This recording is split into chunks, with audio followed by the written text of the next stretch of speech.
લખતર મફતિયાપરાની અંદર ગ્રામ પંચાયત દ્વારા કોઈપણ પ્રકારની કામગીરી નહીં કરવામાં આવતા સ્થાનિકોને ગટર સાફ કરવાની ફરજ પડી હોવાનું જણાવી રોષ વ્યક્ત કરવામાં આવ્યો. લખતર ગ્રામ પંચાયત દ્વારા જે લખતર ગામની અંદર વિકાસના કામો કરવામાં આવી રહ્યા છે તેની અંદર ભ્રષ્ટાચારના સતત આક્ષેપો કરવામાં આવ્યા છે.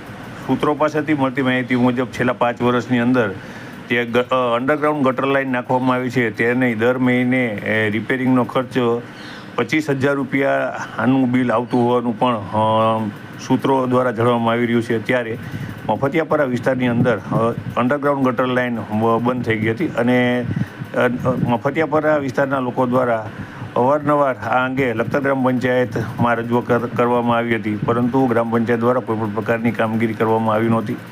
ત્યારે આજે લખતર ગ્રામ પંચાયત ઇન્ચાર્જ મહિલા સરપંચ હીરાબેન વહોદરિયાનો પુત્ર વિપુલ વહોદરિયા આ સ્થળ ઉપર આવ્યો હતો અને તેના દ્વારા કોકને ફોન કરવામાં આવી રહ્યા હતા, પરંતુ જે સાફ સફાઈ કરવાવાળા હતા તે ત્યાં પહોંચ્યા નહોતા. એટલે સ્થાનિકો દ્વારા પોતે ગટર ખોલી અને પાણી નિકાલની વ્યવસ્થા કરવા માટે થઈ અને તેમના દ્વારા મથામણ કરવામાં આવી હતી. આ દરમિયાન એક ભાઈ છે તે ગટરનું ઢાંકણું ખોલતા પડી પણ ગયો હતો. આથી આ વિસ્તારના લોકો દ્વારા રોષ કરાયો હતો. આપ જોઈ રહ્યા છો મિત્રો, જે વિડીયો દ્વારા આપને જે બતાવવામાં આવેલું છે, જે મફતિયાપરાનો જે 4 શેરી વચ્ચે જે ચોક પડે એ ચોકની વચ્ચે હોય જે ગટર છેલ્લા 2 મહિનાથી મૌખિક કહેવામાં આવે છે, લેખિત દેવામાં આવેલું છે, છતાંય પણ આ વસ્તુનો નિકાલ નથી આવતો.